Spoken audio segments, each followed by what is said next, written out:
Dogs can develop various behavioural problems throughout their lives. Before we can address such issues positively, we must first be aware of their cause, the manifestations of behavioural problems, and what treatment options are available to us. Does your dog exhibit problematic behaviour? Do you know what to do about it? Animal Wise tells you everything you need to know, so keep watching. The appearance of behavioural problems in dogs has three main origins. Genetics. Studies show that genes directly influence the character of a dog, and it's not strange that a sensitive dog might have puppies with a similar character. Socialization.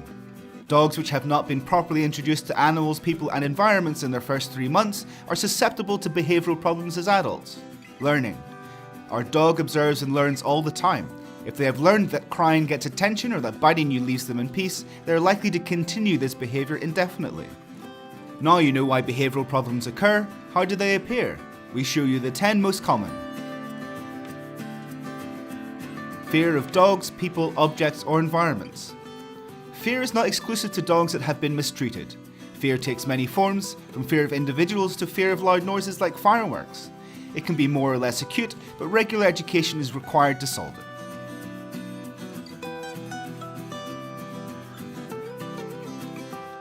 Separation anxiety. Separation anxiety is a disorder that occurs when a dog is home alone. Prolonged barking, bowel movements, urination, destructiveness and whining are common. It causes a state of generalized stress in the absence of a human guardian. It's a complex problem that often requires the help of a specialist.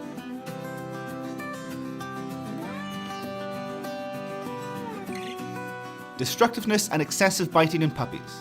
Many people claim they have a puppy with behavioural problems. However, destructiveness and a strong bite are normal and acceptable in very young dogs. You should never scold a puppy for it. It's vital to understand they are in a developmental stage during which their discoveries and experiences are going to reverberate in their adult stage. They are usually simple problems to deal with if the whole family follows the same guidelines.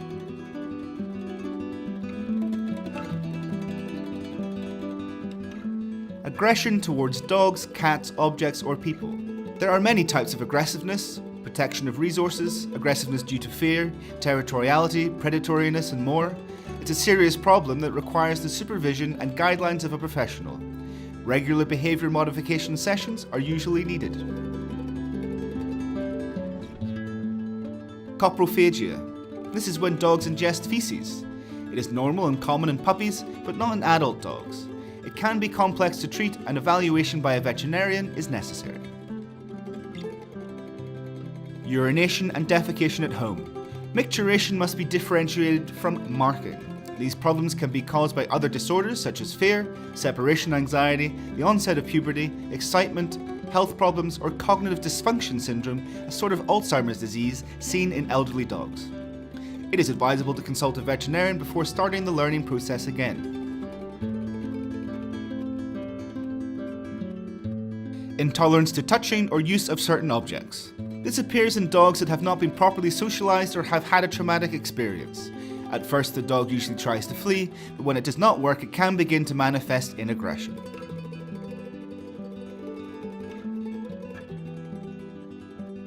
Excitability. Here we speak of effusive behaviors that the caregiver considers inadequate. Some examples are biting their collar or jumping on top of people. They are usually easy to correct. Excessive barking.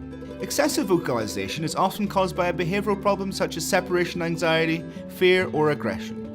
Working on the cause of why they bark excessively is the way to treat the issue. Abnormal behaviours. There are other behaviours that should put a dog guardian on alert, such as stereotypies, which are repetitive and constant movements without an apparent purpose, refusing food, walking in circles and others.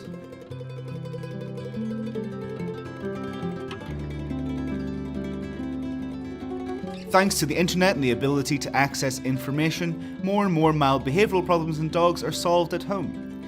It's important to only follow advice which can be backed up by research and ethological studies which support its effectiveness. We should completely avoid those not written by professionals, those which have no references, or which use punishment. In most serious cases, we need to seek advice from a veterinarian, ethologist, or canine educator specialised in behaviour modification. In any case, a specialist should ask for a veterinary review to rule out any underlying health problems which may be the cause, such as pain or hyperthyroidism. They can offer adequate diagnosis, present guidelines, and the possibility of behaviour modification sessions. Once again, avoid anyone who isn't qualified, who does not base their work on ethological studies, or who uses techniques incorporating physical punishment.